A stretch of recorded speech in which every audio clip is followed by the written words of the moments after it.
Bienvenidos a todos los que nos escuchan en streaming y nos ven. Bienvenidos a todos los que vinieron hoy. Me es grato presentar en nuestra primera plática de este semestre a Jawad Snoussi, del Instituto de Matemáticas en la Unidad Cuernavaca, que nos va a hablar sobre normalidad de espacios algebraicos. Y bueno, Muku y yo les damos la bienvenida a todos de nuevo. Muchas gracias. Gracias, Javier. Gracias, Muku. Es un placer hablar aquí. Siempre es un gusto hablar en CEU. Pues tenía la idea de presentar un poco un concepto algebraico y explicar un poco su traducción geométrica, la forma de manejarlo y esencialmente dar ejemplos de cómo son espacios normales, cómo es la normalización de espacios que no lo son. Entonces, la idea es hacer algo esencialmente elemental, aunque veo que el público ya no son tan elementales, o sea, a algunos les voy a aburrir, lo siento, pero la idea es hacer algo con la intención de explicar el uso de la normalidad en la geometría. Entonces, voy a empezar con el concepto algebraico básico. Entonces, se trata de anillos. Entonces, tomo dos anillos A contenido en B, anillos, y aquí todos los anillos que considero son conmutativos con unidad. Entonces, el concepto de la normalidad es, de una cierta forma, el equivalente para anillos de algebraicamente cerrado. Entonces, primero vamos a decir qué es el concepto de algebraico. Si tomo un elemento B en B, decimos que B es entero, en lugar de algebraico, ahora la palabra nueva es entero, sobre A, si existe un polinomio P en A de T, con coeficientes en A, que se escribe de la forma T a la n más A1 T a la n menos 1 más AN, o sea, estoy diciendo que es un polinomio mónico. Es importante, aquí no hay coeficientes, porque no estamos trabajando sobre campos, entonces estas cosas se vuelven importantes. Entonces existe un polinomio diferente de 0, tal de que P de B es igual a 0. ¿No? Entonces lo que estamos diciendo es que B, un elemento del anillo grande, satisface una ecuación polinomial con coeficientes en el anillo de abajo. Pero exijo que el polinomio sea mónico. Eso es lo que significa que un elemento B del anillo grande es entero sobre el anillo A. Luego supongamos ahora A en dominio. Casi así es con n tilde o ni, dominio, así, ¿no? Supongamos a dominio y voy a tomar F, el campo de fracciones de A.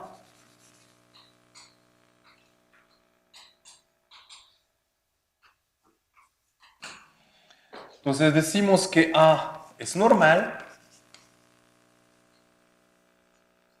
si A es enteramente cerrado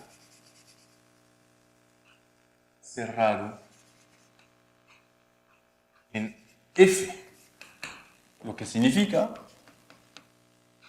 que si B en F es entero sobre A,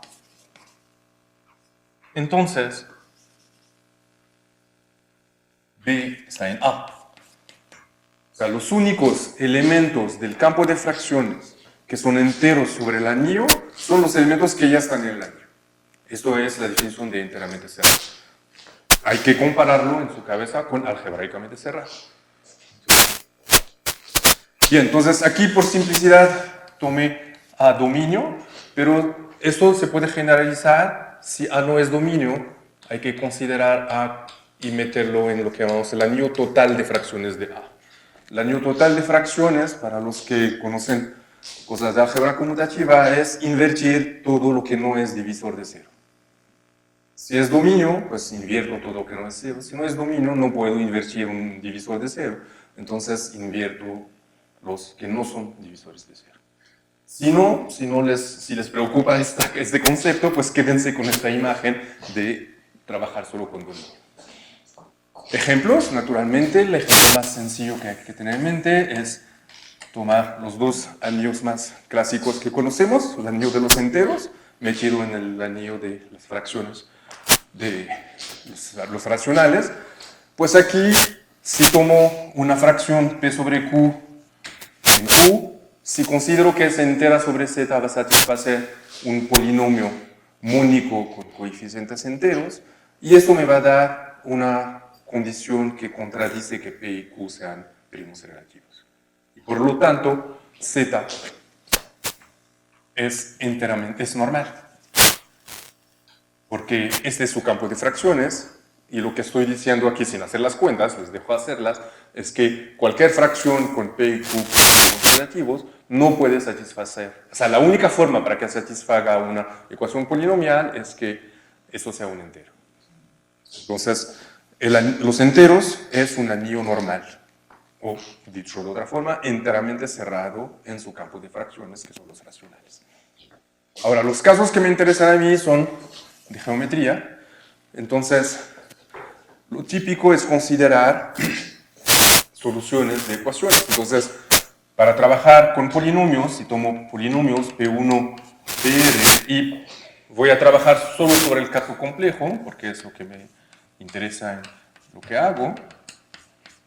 Entonces, tomo R polinomios, tomo los ceros comunes de estos polinomios. Esto estoy hablando del conjunto de los ceros. Eso es un espacio.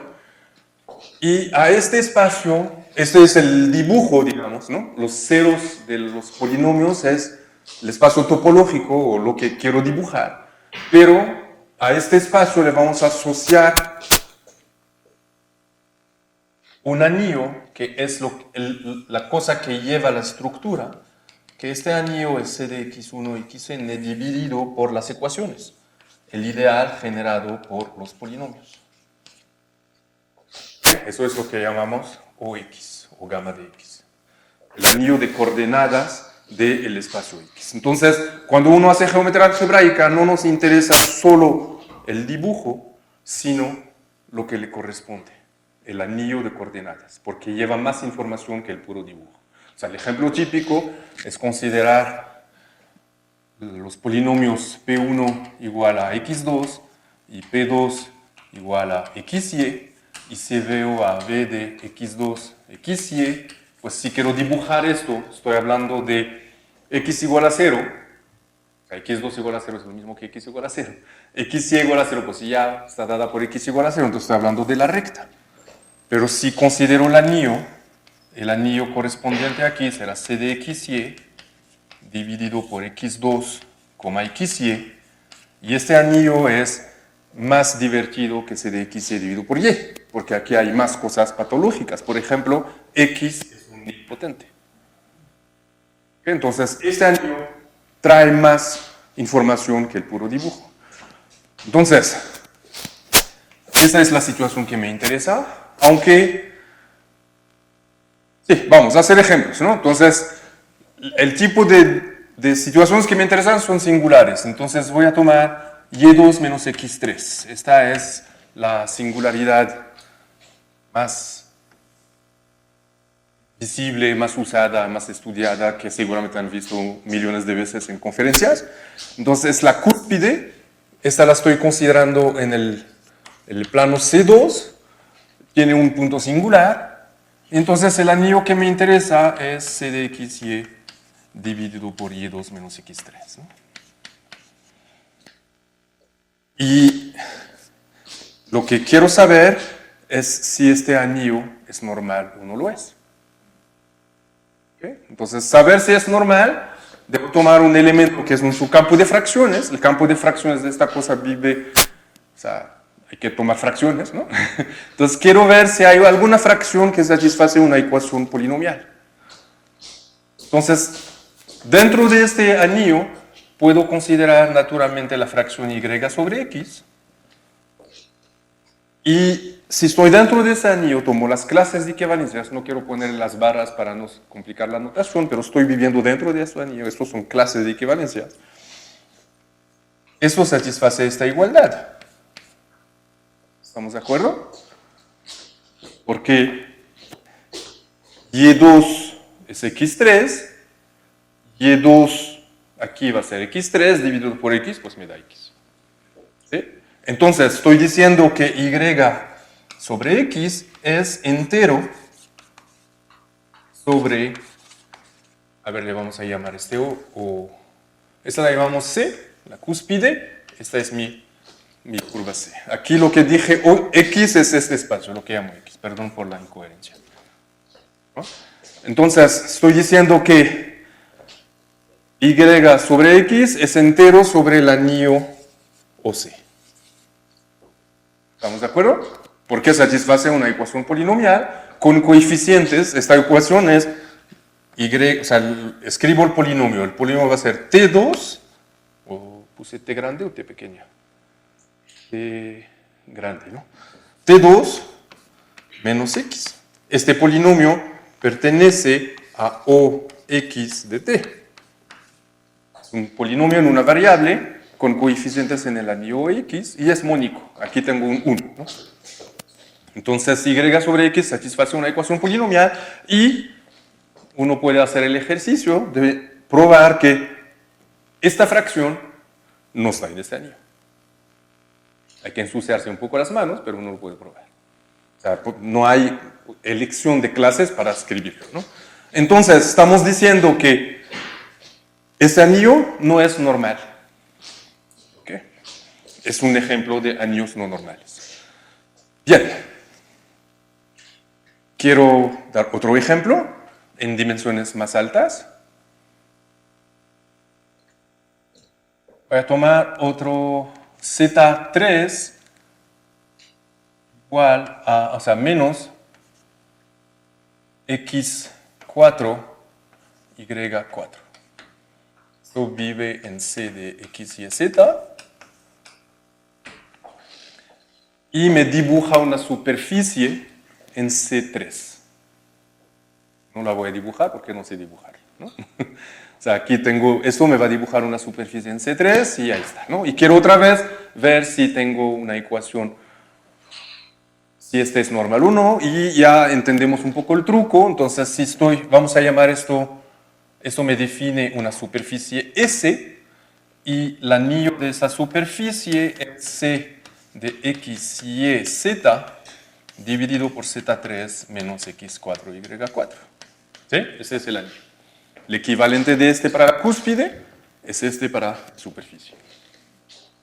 Y quiero otra vez ver si hay alguna ecuación polinomial. Tengo una, ya que puedo ver rápidamente, ¿no? CZ sobre XY a la 3 es XY. Entonces ahí va una ecuación polinomial. ¿Sí? ¿Estamos de acuerdo? Entonces, esto otra vez no es normal. Bien. Ok, ahora ¿qué hago con estos dos bichos, ¿no? Voy a regresar a este primero. Este no es normal y entonces uno puede pensar en su cerradura entera, ¿no? Como cuando algo no es algebraicamente cerrado, nos interesa pensar en su cerradura algebraica. Si un anillo no es normal, puedo pensar en su cerradura entera, o sea, todos los elementos que son enteros y que no están o sea, incluyendo los que no están en el anillo. ¿Sí? Entonces, ¿qué voy a hacer? Tengo este anillo. Si busco su cerradura entera, debo agregar todos los que satisfacen una ecuación. Yo tengo uno. ¿Sale? Encontré uno por ahora. Entonces, tengo este anillo y tengo un elemento que es entero sobre el anillo. Si quiero la cerradura entera de esto, mínimo debe contener este y este. Entonces voy a considerar OC y le voy a agregar el elemento nuevo, Y sobre X. ¿Sí? ¿Sí? O sea, estoy tomando en cuenta una cosa que no dije, que la cerradura entera debe ser un anillo. ¿Ok? Entonces estoy diciendo, la cerradura entera por lo menos contiene este y este, entonces contiene el anillo generado por los dos. Ahora, ¿esto qué es? Esto es C de es este anillo al cual agrego este elemento. Escribo. Esto es C de XY sobre Y2 menos X3 al que agrego Y sobre X. ¿Sale? Entonces, si Y sobre X lo puedo pensar como, lo voy a llamar W. Y sobre X lo puedo llamar W, pero si lo llamo W no debo olvidar que W satisface una relación. Esta relación es que WX es Y. ¿Sí? Si quiero cambiar de nombre, debo tomar en cuenta que satisface una ecuación. Entonces esto es isomorfo a C de X, Y, W con las ecuaciones siguientes. La nueva, que es Y menos WX, esta es una ecuación, y esta, que la puedo escribir como W2 igual a X. Y W2 igual a X. Y esto se vuelve isomorfo a C de... La Y desaparece porque Y ya es WX, entonces me queda X, W y W2 menos X. ¿Y esto qué es? Una parábola. ¿Sale? A ver, ¿qué hice?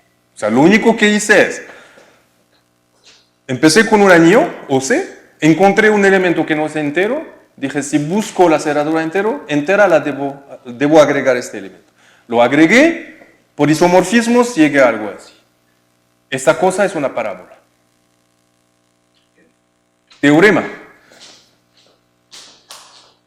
Cualquier anillo que es un dominio de factorización única es normal. ¿Okay? Y uno puede probar que esto es isomorfo a C de W, porque la X ya es W2. ¿Sí? Aquí es fácil probar este isomorfismo, a mano lo pueden hacer. Entonces, este sabemos que es un dominio de factorización única. Un dominio de factorización única, o sea, porque sabemos que cualquier anillo de polinomios con coeficientes en un campo es un dominio de factorización única. Entonces, este es normal. Entonces, al agregarle el elemento que me faltaba, ya llega a algo normal. Entonces, este es la cerradura entera. ¿Okay? ¿Qué significa eso? Sí, lo hice, es un juego algebraico, llegamos a esto. Vamos a perseguir las etapas de este juego. Vamos a buscar los elementos. Aquí tengo dos elementos importantes, la X y la Y. Y estoy, a través de este isomorfismo, ¿a qué les estoy mandando? La X va a sí misma y la Y va a WX. ¿Sí? Y es WX. Perdón, esto es aquí. Perdón, lo hago mejor para que sea coherente. Aquí no hice nada, solo cambié Y sobre X por W. ¿Sí? Es esto, la flecha que estoy buscando es esta. Aquí, este isomorfismo. Entonces digo, la Y aquí va a... Y es WX, por eso la eliminé. Y la X a sí misma.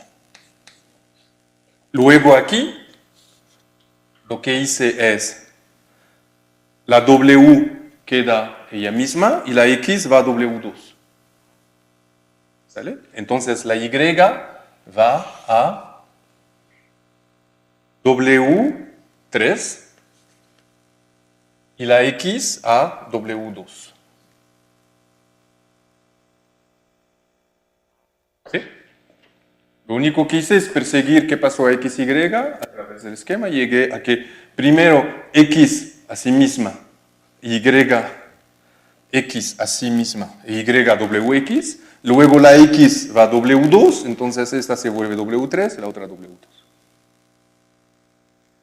Entonces estoy diciendo que a través de estos isomorfismos, este espacio,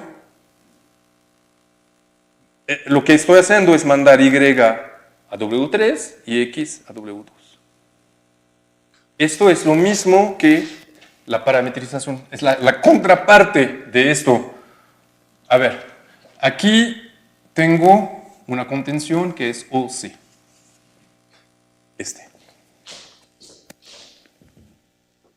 Entonces, lo que hice es un mapeo que va de OC a esto, y algebraicamente está dado por X va a W2, Y a W3.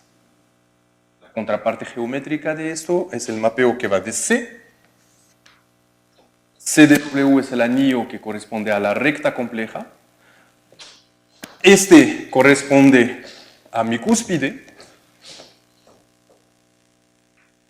Y el mapeo es W, lo mando a W2, W3. Y esta es la parametrización clásica que seguramente has visto muchas veces de la cúspide. Si tomo la cúspide, está definida por Y2 menos X3, pues lo que estoy diciendo es que la puedo parametrizar por Y igual a W3 y X igual a W2. Entonces, lo que hice es, a través de la normalización, o sea, tomar la cerradura entera de mi anillo, encontré un anillo nuevo, y este anillo nuevo va con un morfismo que me permite tener un morfismo entre dos espacios. Y este morfismo aquí es la normalización, la parametrización de mi cúspide. Ahora, ¿qué pasa en este ejemplo en particular? Empecé con un anillo que no era normal, que el dibujo era una curva singular, y llegué a una cosa que la puedo ver como quiero, o una parábola, o una recta, que ambas son isomorfas. ¿Ok?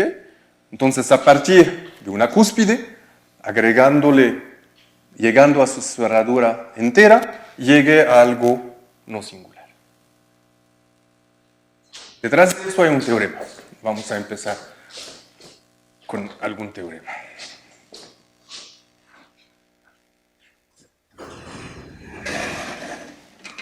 ¿Hay que subir este o este se queda el fijo? Está fijo, ¿no? Pues, de modo. Bien, entonces, el primer teorema es el siguiente.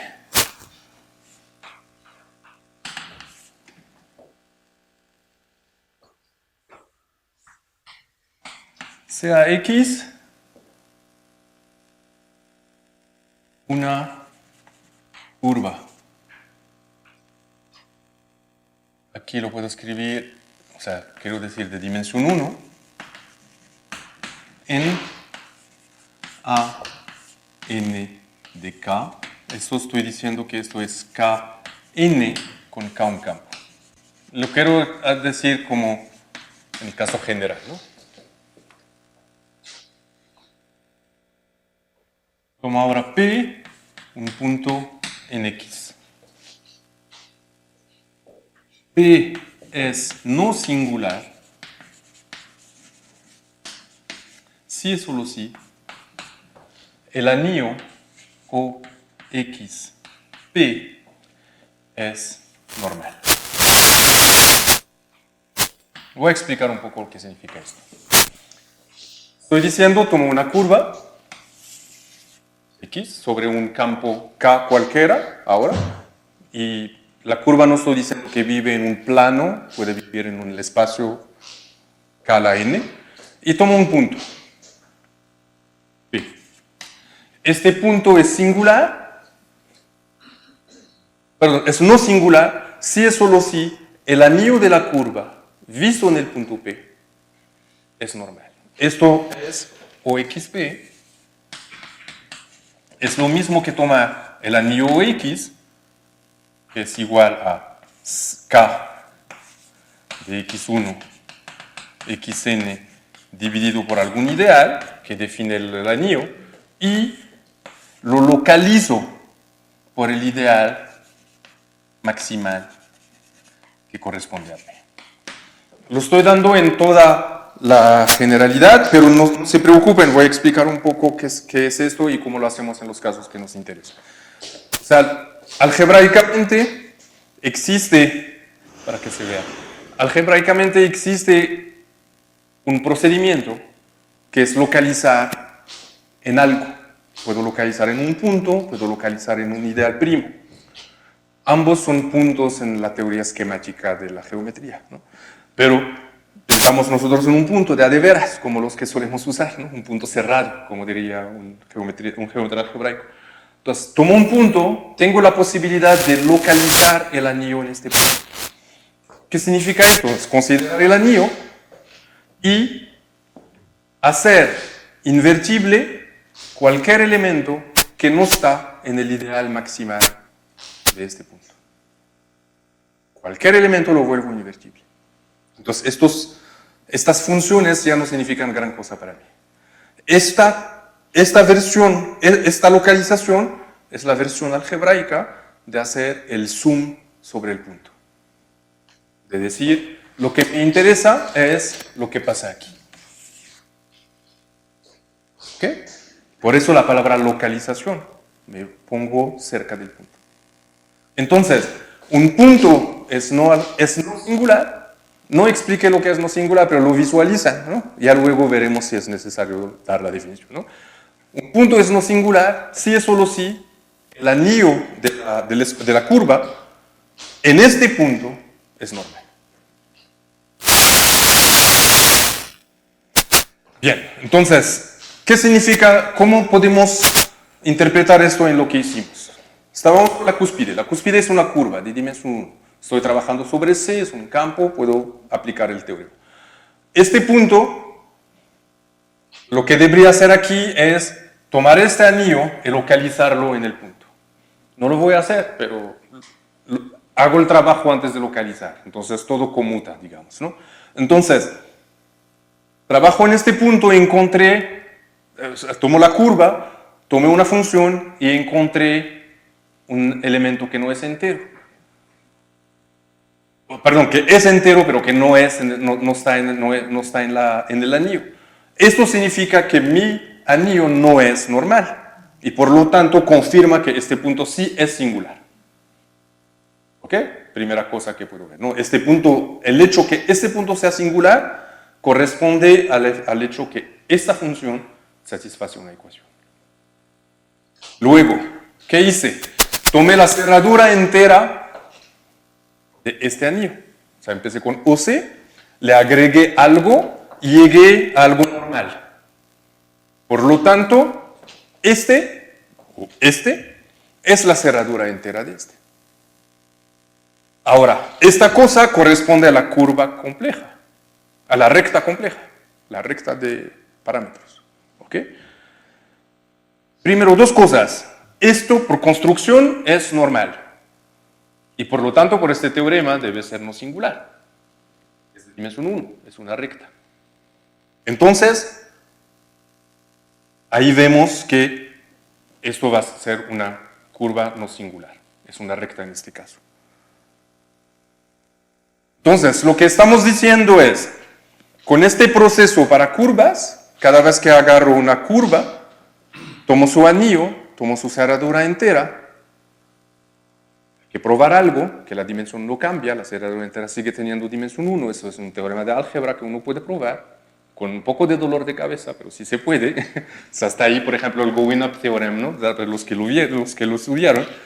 Y entonces lo que estoy diciendo es, al tomar el anillo de una curva y al tomar su cerradura entera, siempre voy a tener una curva, el anillo de una curva no singular. Por lo tanto, lo que me dice este teorema es, como corolario, si C es una curva, si C es una curva, le asocio el anillo OC, a este anillo le puedo asociar su cerradura entera,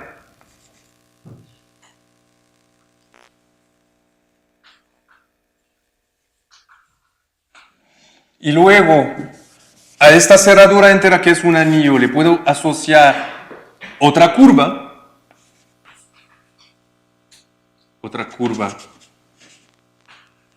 C' o C barra, de tal forma que el anillo de OC barra sea isomorfo a OC barra, y por lo tanto esta curva es una curva no singular porque este ya es enteramente cerrado.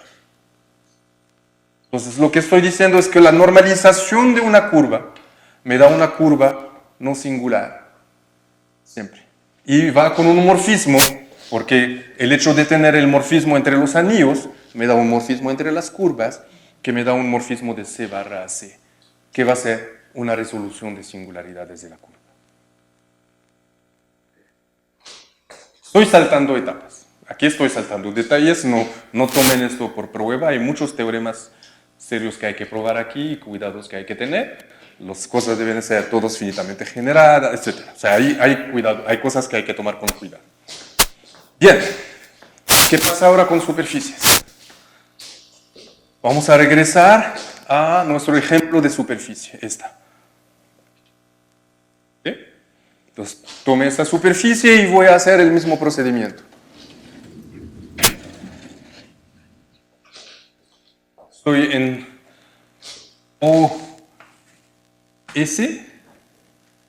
OS estaba dado por Z, C de X y Z, dividido por Z3 menos X4, Y4. Entonces aquí dijimos esto, hay que agregarle algo. Lo voy a meter contenido en C de X, Y, Z dividido por Z3 menos X4, Y4, al que voy a agregar, ya habíamos dicho que Z sobre XY. Es algo que habíamos visto aquí, ¿no? ¿No? ¿Dónde lo habíamos visto? Ah, aquí. Ahí está, ¿no? Entonces, si le agrego esto, es lo mismo que poner otra vez W igual a Z sobre XY, y esto va a salir isomorfo a CD. Entonces, aquí, ¿quién se va a hacer? La Z es WXY. Entonces, la Z que desaparece es XYW dividido por W3 menos XY. ¿Okay? Esta ecuación es W3 igual a XY. ¿Sale? Ahora, ¿esto qué es?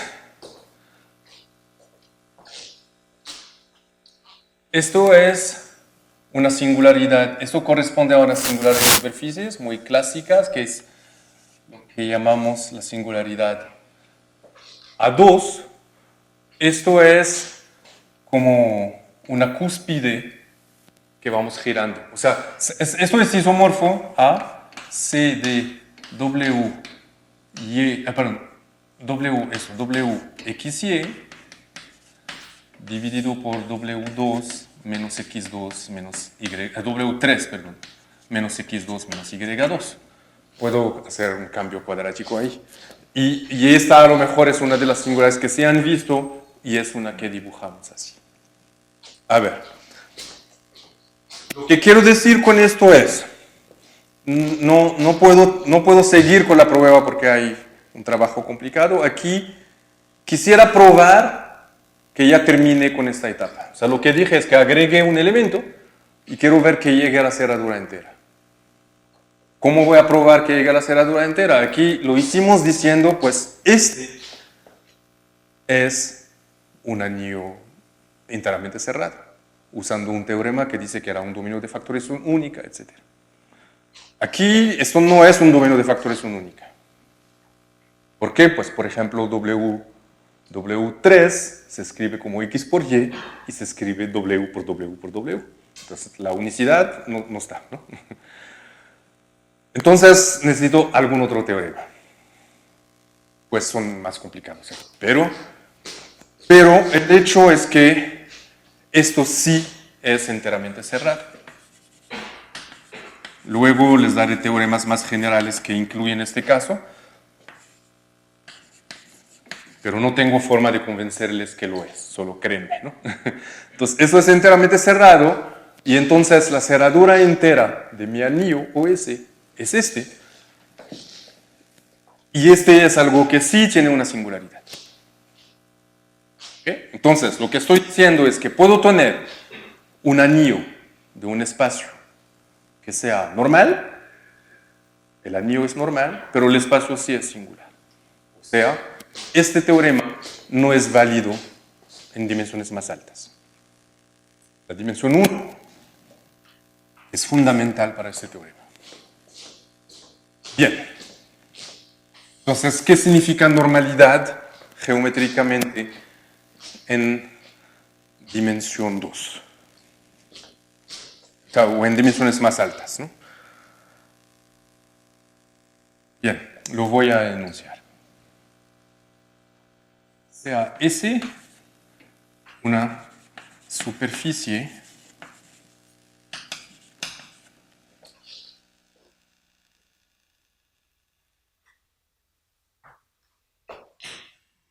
y P un punto que pertenece a S.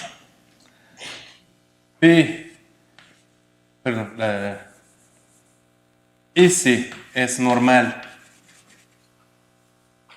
en el punto P,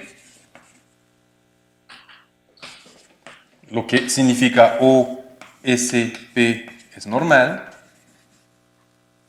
si es solo si.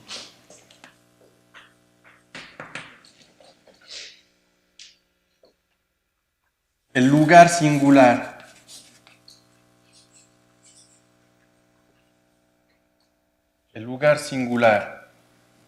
de S cerca de P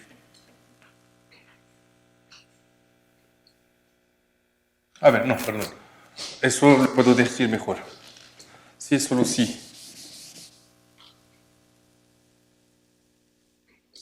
P es una singularidad aislada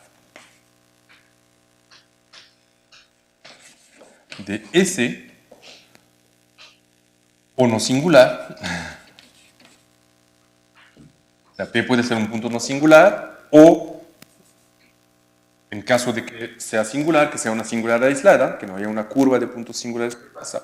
Y, o sea, el sí es solo sí son con dos cosas, esto y. Esta es una frase complicada, pero la voy a describir. Y si F pertenece a OSP, no es un divisor de cero, no es un divisor, no es un divisor de cero, entonces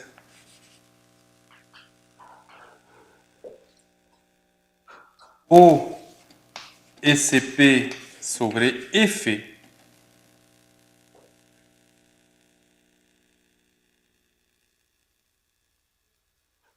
no tiene componentes encajadas.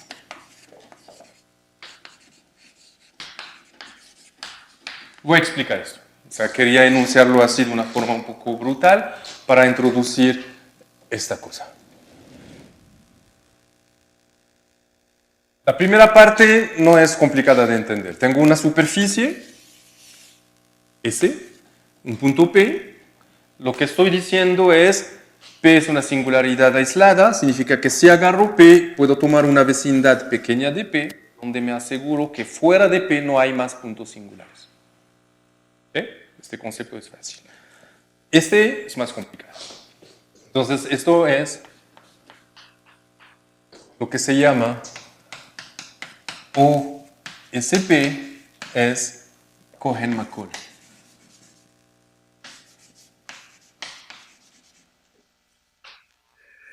Y luego le voy a explicar que no es un invento raro, ¿no? A ver. ¿Qué significa esto? Decir que un anillo es Cohen-Macaulay, o sea, voy a dar otra caracterización para los que lo han escuchado alguna vez, es OSP es un anillo de dimensión 2, porque corresponde a una superficie. Decir que es Cohen-Macaulay significa que existe una sucesión regular de longitud 2. Por los que saben lo que es, los que no saben, olvídenlo, ¿no? Por los que saben, es lo mismo que decir existe una sucesión regular de longitud 2. ¿Qué significa esto? Pues lo que estoy diciendo ahí. En dimensión 2. ¿Qué significa esto? Es equivalente a decir, si, o sea, primero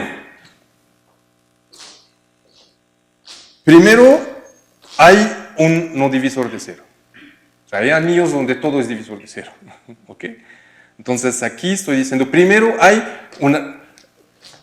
O sea, existe, perdón, no es sí, aquí existe F en OSP, no divisor de cero y entonces existe una F que está en OS0, tal que F no es divisor de cero. Les puede parecer raro, pero hay anillos donde todo es divisor de cero. Luego intentaré construir un ejemplo. Creo que ya lo vimos, lo vuelvo a decir, ¿no? Existe F1S0 no divisor de cero. Y luego, en OS0F existe G que no es divisor de cero. Otra vez. Esto significa que F, o sea, las Fs y las Gs cuando las tomo en OS0, o sea, existe G barra si quieren, ¿no? Tal que no sea divisor de cero, entonces la F y la G que pertenecen a OS0 es lo que llamamos una sucesión regular.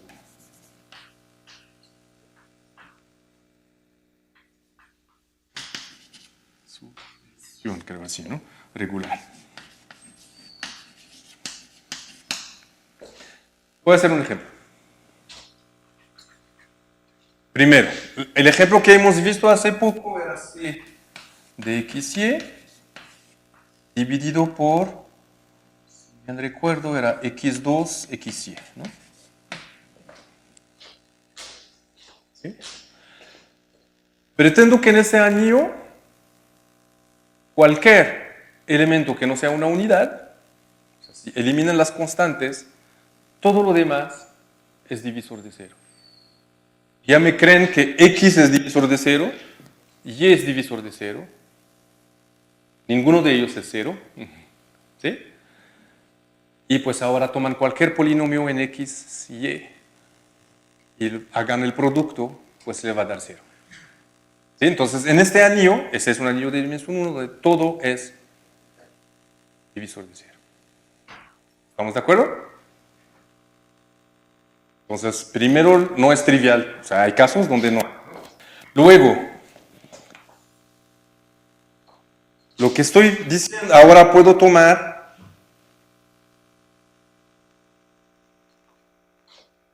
Voy a intentar darles un ejemplo. ¿Qué me está diciendo el teorema? Para entender un poco. El teorema está diciendo que para que una superficie sea normal necesito dos condiciones. Entonces, si lo veo al revés, que falle esta o esta, deja la superficie de ser normal. ¿Okay? Una superficie con singularidad no aislada no es normal, está bien, pero una superficie que no satisface eso tampoco es normal. Eso les puede parecer un invento algebraico extraño que solo ocurre en situaciones inventadas, pero voy a darles un ejemplo no tan complicado, o por lo menos que se puede presentar de una manera sencilla, donde surge esto. Vamos con un ejemplo. Voy a tomar un mapeo que va de C2 a C, creo que 4. 1, 2, 3, 4. Sí, a C4. Con la función siguiente. UT lo mando a U3, U4, TU, T. es un mapeo de C2 a C4. Y esto realmente me da la parametrización de una superficie en C4. ¿Sí? Esto voy de C2 a C4, la imagen va a ser una superficie. Eso es la parametrización de una superficie. Entonces vamos a llamar este phi. Y la pregunta es, ¿quién es la imagen de phi? ¿Sí? Entonces, si uno busca la imagen, o sea, uno dice, pues ese es el conjunto de estos puntos, ahí está la imagen, ¿no? Pero la versión que yo estuve presentando son cosas dadas por ecuaciones. Entonces, uno quiere saber cuáles son las ecuaciones de la superficie imagen. Entonces, uno puede ver aquí, pues mira, si llamo esto, las coordenadas en C4 las puedo llamar X, Y, Z, a ver, para que me salgan bien las cuentas. X, Y, Z, y la última le guardo T, ¿no? Porque no ha cambiado, ¿no? Entonces uno puede decir, ya veo unas ecuaciones, por ejemplo, X4 menos Y3. Pero hay muchas otras. Uno puede descubrir ecuaciones, no es trivial saber a qué momento ya tengo todas las ecuaciones que necesito. Pero esto lo hacen programas. El singular dan esto, les da de inmediato las ecuaciones. Y entonces aquí está. La imagen de phi la vamos a llamar una superficie dada por las ecuaciones siguientes. Voy a escribir el ideal y sus generadores. Entonces son xz, y pueden ir verificando que no me estoy equivocando, xz menos ty, xz es tu4, xz menos ty es tu4, entonces sí corresponde, ¿no? Entonces ahí van varias, no las voy a verificar todas, pero pueden hacer ustedes. Una que ya les dije, y3 menos x4, y2z, yz2, z3. No, salté, perdón. Es que me pasé a la de abajo. xz menos ty, y3 menos x4, y2z menos tx3, yz2 menos t2 x2, z3 menos t3 x. Parametrización sencilla, pero ecuaciones no tan triviales. O sea, en particular el número de ecuaciones es alto. ¿Sí? A pesar de que esté en C4. Entonces tengo una parametrización sencilla, pero la superficie es una superficie dada por estas ecuaciones. Bien, entonces, ¿cómo hace uno para checar si esta superficie satisface algo de esto? Las dos, o sea, quiero checar si es normal. Entonces, pues debo checar esta y esta. La primera no es complicada. La primera,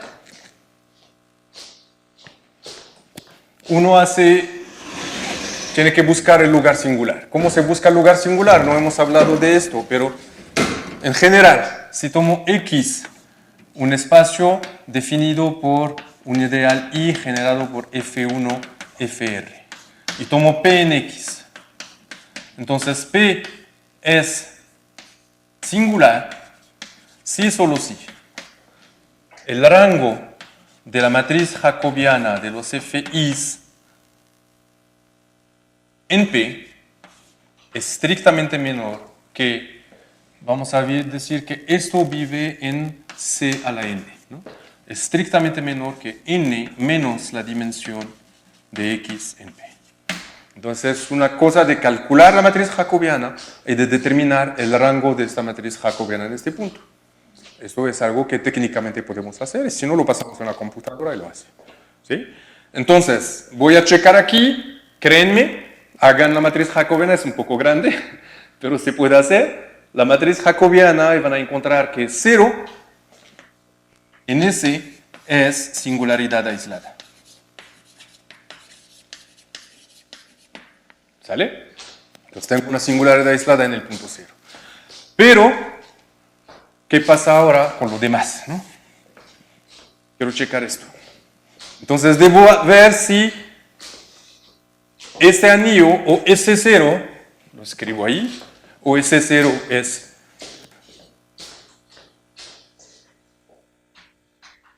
C de X, Y, Z, T, dividido por el ideal y localizado por el ideal maximal del punto 0 es el ideal generado por X, Y, Z, T.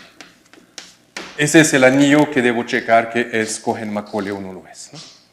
Entonces, primero debo ver si tengo una función que no es un divisor de cero.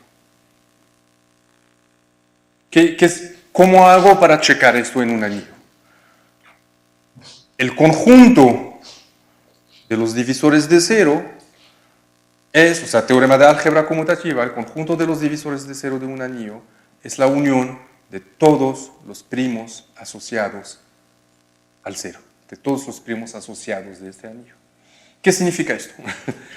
Significa que aquí tengo mi anillo y tengo el ideal cero. Este ideal cero tiene una descomposición casi única en intersección de ideales que se llaman primarios. Este es un teorema conocido de álgebra conmutativa, no digo que tienen que conocerlo, solo digo, es un teorema clásico que se llama la descomposición primaria en los anillos newtonianos. Y por lo tanto, para checar esto, uno le da este anillo a Singular o a Macaulay o a su programa favorito y le pide de dar la descomposición primaria del cero. Si en la descomposición primaria del cero aparece un ideal maximal, ya valieron, no hay divisores, no hay no divisores de cero, porque cualquier cosa va a estar en ese ideal maximal. Cuando localizo, solo tengo un ideal maximal. ¿Okay? Entonces aquí uno da la descomposición primaria y si hay elementos que no son divisores de cero, para este ejemplo. No saqué la cuenta de la descomposición primaria, pero existe elementos, entonces por ejemplo, t, la función t en OS0 no es divisor de cero. ¿Ok? Y ahora, ya tengo mi f que no es divisor de cero. Debo pasar al cociente. Entonces voy a hacer OS0 dividida por t. Y esto me va a dar el siguiente. Va a ser c de x, y, z, t ya murió, dividido por eso, xz. O sea, lo que estoy haciendo es, la verdad no hay mucha cosa complicada, voy eliminando la t, o sea, poniendo t igual a 0 cuando divido por t. ¿Sí? Cuando divido por t estoy diciendo que clase de t es 0. Entonces, esto es 0, entonces lo que me va a quedar son lo que queda, ¿no? Cuando digo que t igual a 0. Y estos son xz, y3 menos x4, y2z, yz2 y z3. Y hay que decir que todo esto localizado por x, y, z. Perdón, voy a subir esto para que vean un poco.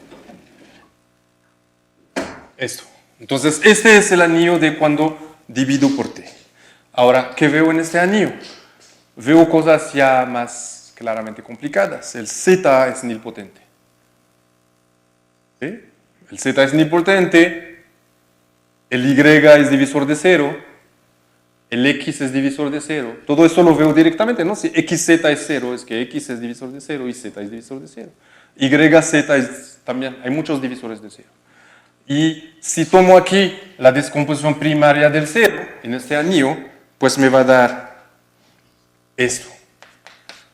X, o sea, digo, si quiero ya pasarlo a la computadora, me va a dar x, y3 menos x4, intersección x4, xz, y2, yz2, z3.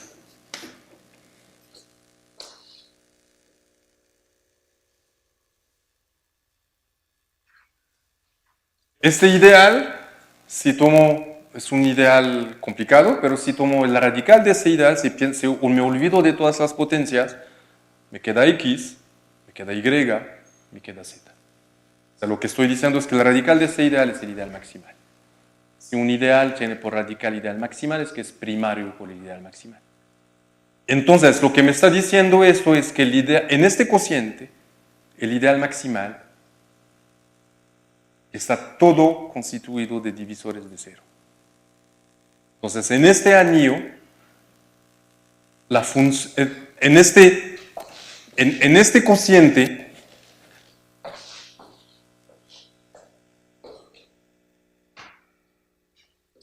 el cociente o S0 dividido por T tiene una componente encajada que corresponde a o sea, aquí voy a explicar la componente encajada. Estoy diciendo que al tomar la función t en este anillo, la función t me define un espacio que está dado por estos dos. Esto es x igual a 0 y la cúspide.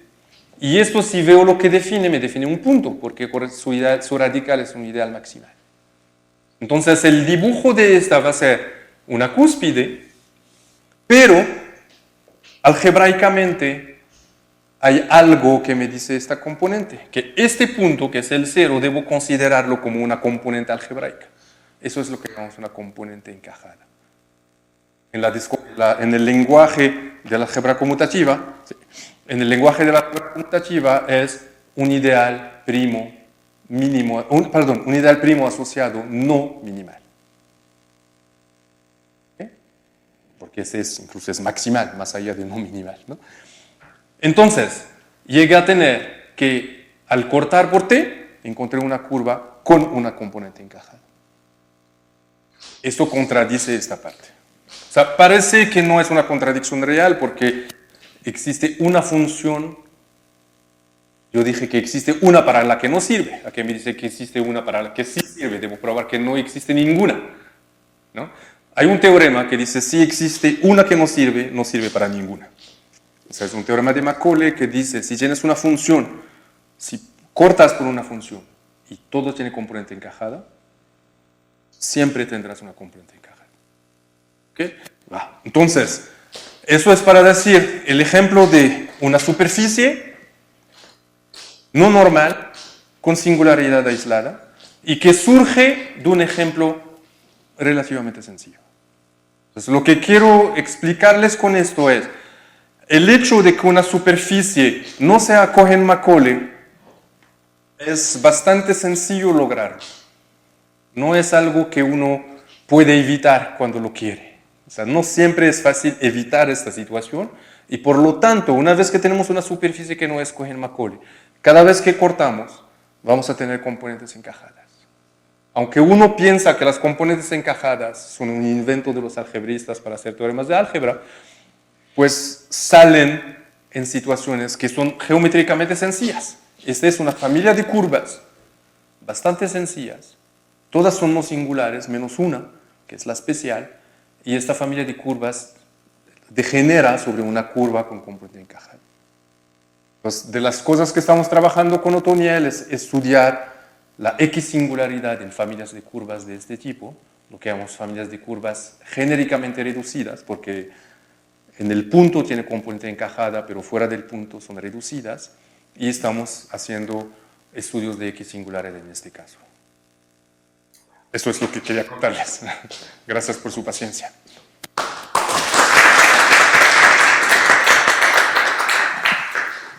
¿Alguna pregunta para Yaguat?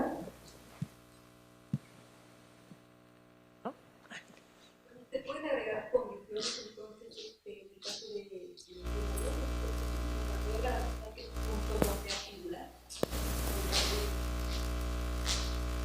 Dices, además de la normalidad, o sea, la normalidad no es suficiente para tener algo no singular.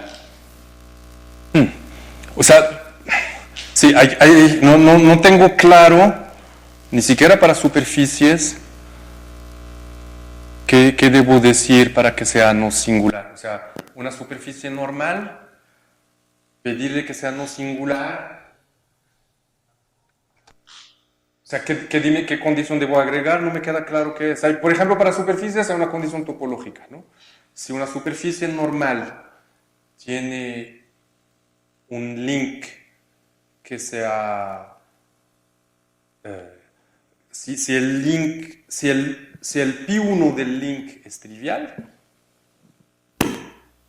entonces la superficie es no singular. Pero eso es un teorema fuerte de Mumford y no es válido en dimensiones más grandes. No hay un criterio así sencillo que digas, además de normal le agregas esto, que sea claramente expresible para decir que es no singular. No tengo conocimiento de algo.